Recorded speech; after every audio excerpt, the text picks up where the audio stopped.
Hello, everybody, and welcome back to another episode of the Cinema Wave podcast. We are back at the Culture Wave Media Network discussing episode 3 of Apple TV Plus's newest series, The Studio. I am one of your hosts. My name is Darian Scalamoni. I am joined by Michael Peniston. Hello, everybody. As well as Vinny Albano. Hello, hello. Vinny was so intrigued by this show last week in our conversation that he goes, I am subscribing to Apple TV Plus and I am watching this show. Yes. And I want to start with you, Vinny, because you've caught up, obviously. We're going to discuss episode 3, but quickly, 3 episodes in, how are you feeling about The Studio? I'm really liking it. It's really funny. It's like just my type of humor, and it's great. Just as someone who's into film, you know, we're talking every week here on the podcast. Someone who's working in film, it's hilarious and it nails every beat. I also love, which is something I wanted to talk about on this episode. Thus far, every episode is extremely well made as well. Like the filmmaking's incredible. Yeah. You have incredible like sweeping camera shots and the music, how it's very almost Damien Chazelle like with the jazz band instrumental, and everything is handheld, everything is moving, it's constantly tracking shots. It's super energetic and anxious in the perspective of the characters and as an audience member, but also extremely like just hilarious. It's great. Yeah, it's super entertaining for anybody. Like in terms of a comedy series, I don't remember a comedy series that has kept my attention as much as this one has in recent years. But on top of that, it's like an ode to cinema done in the most cinematic way, which is why I think it's beloved by so many people right now. I know I saw like one headline that said like from a Hollywood studio exec, it's like, yes, I'm loving The Studio, but it's eerie how accurate it is to real life. And it's like, that's even crazier because some of the shit that happens in these episodes is so ridiculous. This episode in particular, though, we highlight Seth's studio head giving a creative note to a noted Oscar-winning director in Ron Howard. And that's basically the premise of the episode. It's hilarious. It's layered. There's so much to kind of go into. But Michael, I guess just your broad thoughts on this episode and how, like, are you still on the same level you were this week as you were the last 2 weeks? Yeah, I'm 100% on the same level that I was. I feel like the momentum with the show comedically is just completely it's just rising with each episode. It's so cool how they can take, like you said, like such a simple topic, like having to like give a note to Ron Howard and like drag out this entire like series of events of everything happening. And it's just, I don't know, it's so different than what a lot of what we've been getting on TV.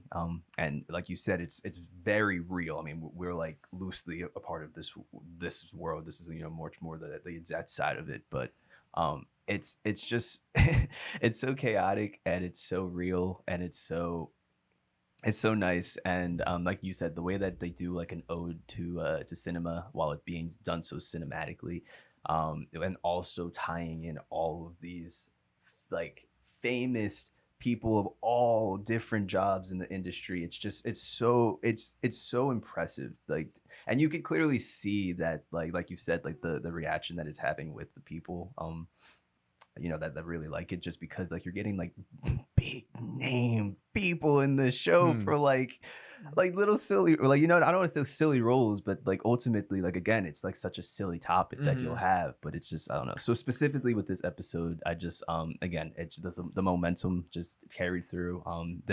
Not even Ron, there were a few other cameos I want to leave. Oh yeah, there's tons. Yeah, a lot. And that's another thing I appreciate with this show. I feel like each episode we're just gonna get an abundant, like a crazy amount of cameos for no reason. But I feel like this was again just another good episode. Yeah, well, one of the comments from our episode last week, it's a perfect comment. So shout out to whoever did comment this. I'm sorry, I'm forgetting your name.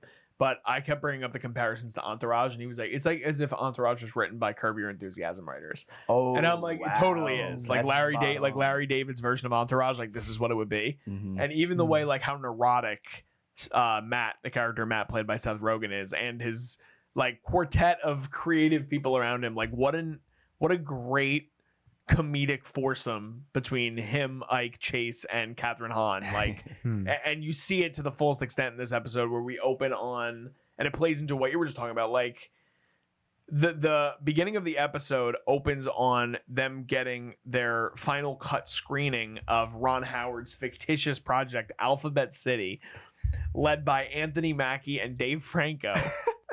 Which is a very serious drama, but it also has comedy in it, and they play into the tonal shifts that happen throughout the movie. But it's like, even like you brought up last week, you were like, yeah, like the way the show opens with like the whole Paul Dano thing, and you get like a snippet of a scene, and we get the same thing in episode 2 with Greta Lee, and there's like a small snippet of a scene.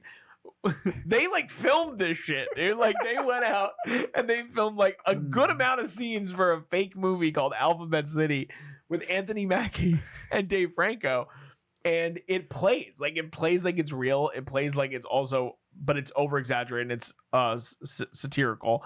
But I just think that there's so much in just that element of it that's so funny that we as viewers and people that are even loosely connected to the entertainment sphere, that adds like, again, those layers to what it is. You know what I mean? Yeah, 100%. I just feel like too, the way that they're able to bring in all of like this like vast range of these actors and these like directors and producers and put them in the same like acting, so like to have Dave Franco and Anthony Mackie acting together is like, okay, that's something I didn't expect. But then to have Anthony Mackie and Ron Howard acting together, like, you know what I'm saying? Like things like that they do perfectly. And I'm thinking back to like previous Seth Rogen movies where like This Is the End, where like you'll have like Michael Cera and Rihanna in the midst, and like they like just know perfectly how to like take two random people and put them in a scene together, and then have that scene just be so perfectly comedic. And so I just had to say that too. Yeah, Vinny. Yeah, I mean, the whole episode is hilarious. I want to go off of your point about the quartet here.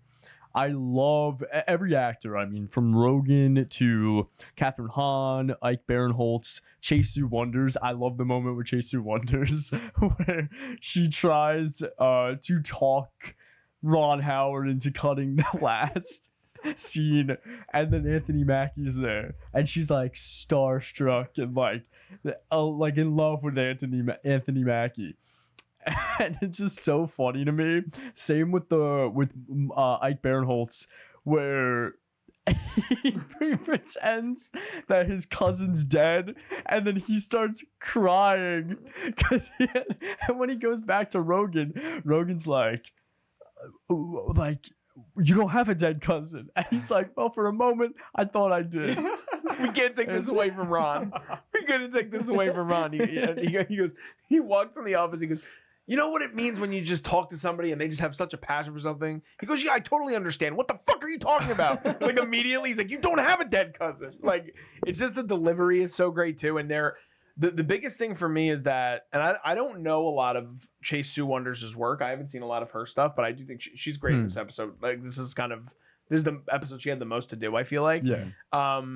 But the other four in particular too, with Seth Rogen, Ike Barinholtz, Kathryn Hahn, and Catherine O'Hara, who again, small role this week, but so funny in her role and being like, no, I'm not delivering the news to him. I don't work here anymore. I'm just a producer on the project. Did you read my script about the Australian chess team? Like, just immediately transitions into it. Yeah. They got like real legitimate comedic actors to play, like, do a lot of the heavy lifting. Not to say that, again, they're surrounding themselves with legitimate talent that are playing these hyper exaggerated versions of themselves. Like, even Ron Howard, like, they make reference to how he was, I forget the sitcom he was on when he was a kid. But they call him by his character name, like when he was like a child, what everybody knew him from. And it was like, oh, that's the kid from that sitcom that became a big time director. Like, they play hand over fist into all the references in such a way that you're like, oh, like they see me also as somebody that's like a cinephile. And they literally make a cinephile joke even because I'm into cinephilia. Like, it's just great. It's just like the writing is so good. But I love the beautiful mind bit where they're going because I feel like not a lot of people would understand that unless you knew about A Beautiful Mind. And it's so funny. And I love how how you said, or the one commenter on our channel thank you for watching. He commented about Curb Your Enthusiasm, the parallels to that, and Curb Your Enthusiasm is so much like a comedy show but weaved into reality, and the playing on reality in this show is so funny. And how like Rogen's character, when he was at the Friends and Family screening when he was younger, and then Ron remembers that years and years later, like a little shit like that, I love. Even the setup for that though is so great, because they start in the episode about how they're like, no, Matt, like you have to give the note. Like you're the studio head. Like all of us agree the whole motel sequence needs to be cut. Like it's not going to work for the movie. And he's like, I can't do that. And they're like, why? He loves you. Like he doesn't seem to like anybody, but he loves you. And he's like, he's notoriously one of the nicest people in Hollywood. He's like, well, is he? And then they play into that so much later on, where he's like having the nicest interactions with people, and he's meeting people on their level, and he's connecting with Ike Barinholtz on his fake dead cousin. Yeah. And then he gets to this point where he just loses his shit because he's going to get a note. It's just like, it's so absurdist in the best possible way. Yeah. I mean, again, like, so the whole aspect with the kid in the motel also plays up so well. Yeah. What did you think about when that was presented and the whole sequence that happens after all of them can't give the note? And then Mackie walks in the office. Because to me, that was like my favorite part of the episode, probably. I'm so happy you brought that up. That was the funniest for sure. The funniest scene in this episode. Just because like the whole time you're thinking like, oh, Anthony Mackie is like serious about like the scene in this film, and like he's all over Ron Howard. Like this is the greatest team up I've ever had and everything. And then he comes into the office and he basically just like lets it on them. Like, no, like this shit is terrible. Like you got to tell him you're the studio head. And there was such a funny moment where they like told him like, no, like, oh no, like I don't have a dead. I was like, I don't have the dead cousin. And then like, it was like he told me to say it to Seth Rogen. And Anthony in like the highest pitch ever just goes, what the fuck?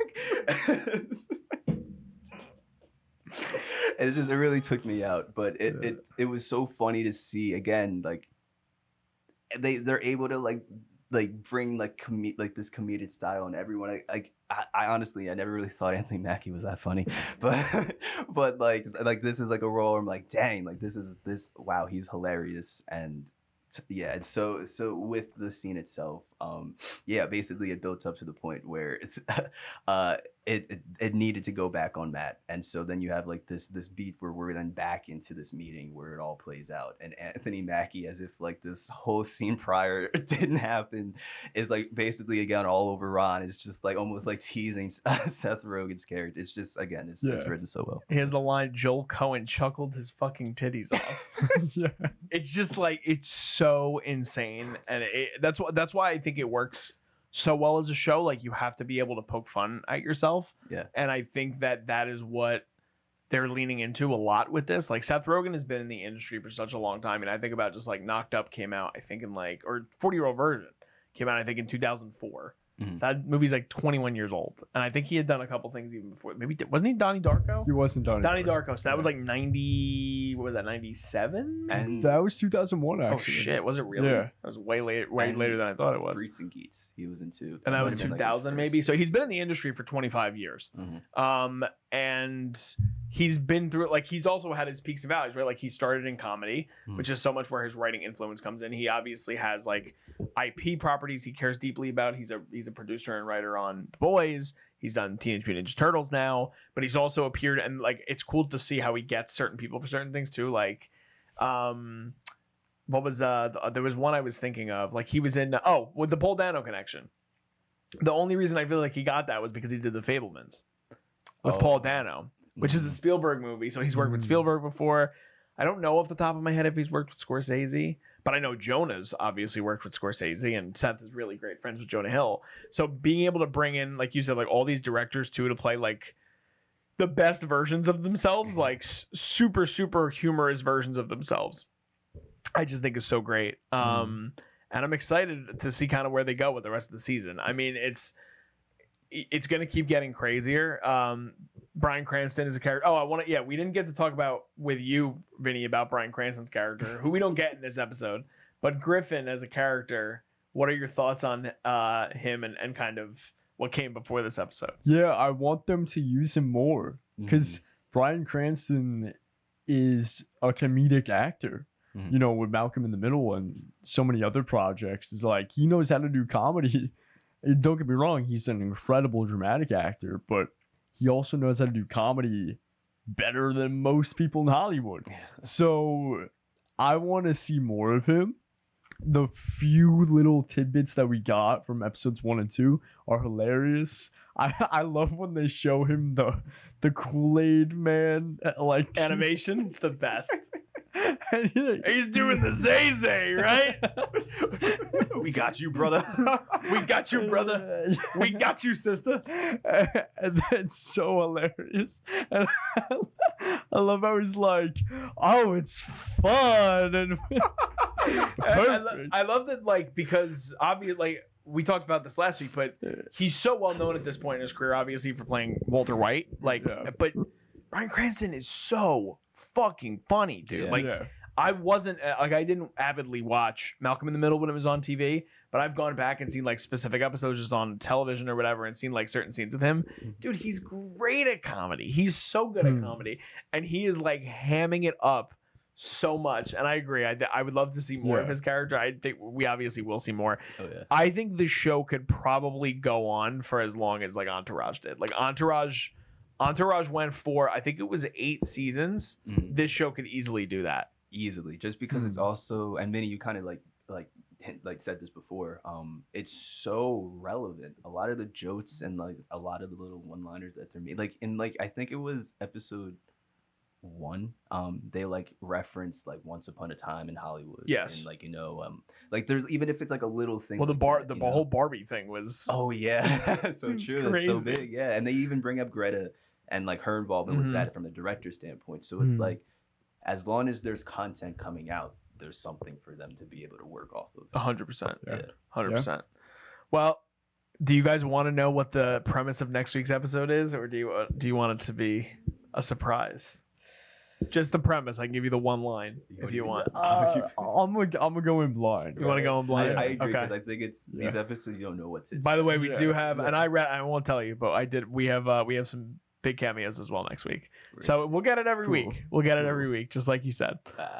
But we pretty much covered the whole episode, so I feel like there's not much else to talk about. But let us know in the comments, what do you guys think about the studio so far? Are you enjoying it as much as we are? Hopefully you're laughing along with our recaps and you're enjoying all the jokes that kind of happen. Well, I mean, I think we could all agree this is one of the funniest shows that have been released in recent years. So we're definitely excited to laugh along with you guys every week. Give this video a like if you guys can, and keep on commenting and sharing with your friends and family. We'd really appreciate it. We're also covering other shows right now. We're about to wrap up our coverage of season 3 of The White Lotus. Vinny and I are coming week to week covering Daredevil Born Again. We have The Last of Us debuting very soon, next week, I believe. Andor is later this month. We got some movie reviews upcoming for you. There's some already on the channel. We have Minecraft coming next week. The week after that, Warfare, I know, is a big movie coming out. So there's tons of stuff for you guys to check out. And you guys can also follow us on social media if you don't already. All that stuff is in the YouTube description. It's also below me in the video currently. So check it out if you can. Just signing off, I'm Darian Scalamoni. I'm Michael Peniston. And I'm Vinny Albano. And we'll see you guys next time. This is The Culture.